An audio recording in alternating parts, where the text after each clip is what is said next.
e anche dal Comune, ma il Comune è fuori gioco perché il Comune si è già espresso con una delibera di giunta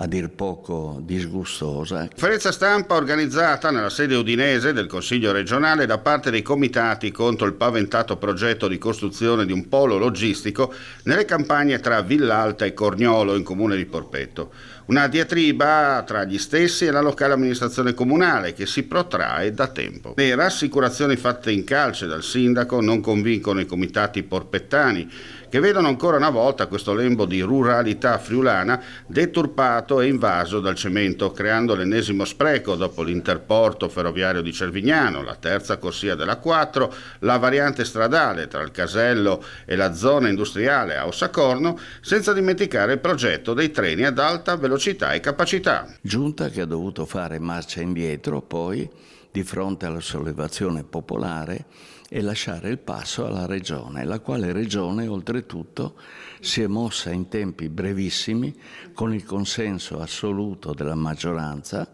che ha votato a favore e devo dire anche con un consenso da parte dell'opposizione, del PD in particolare, che si è completamente astenuta. Se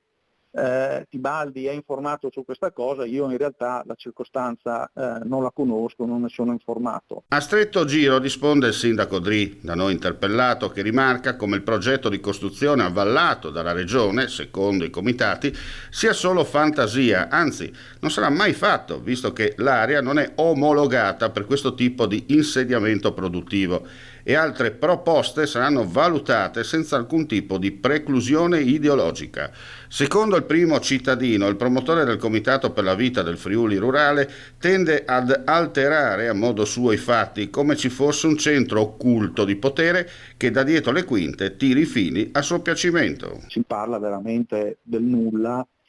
forse più per parlare di se stessi che per parlare di altre cose più concrete, insomma, quindi francamente mi lascia praticamente indifferente quello che dice Tibaldi.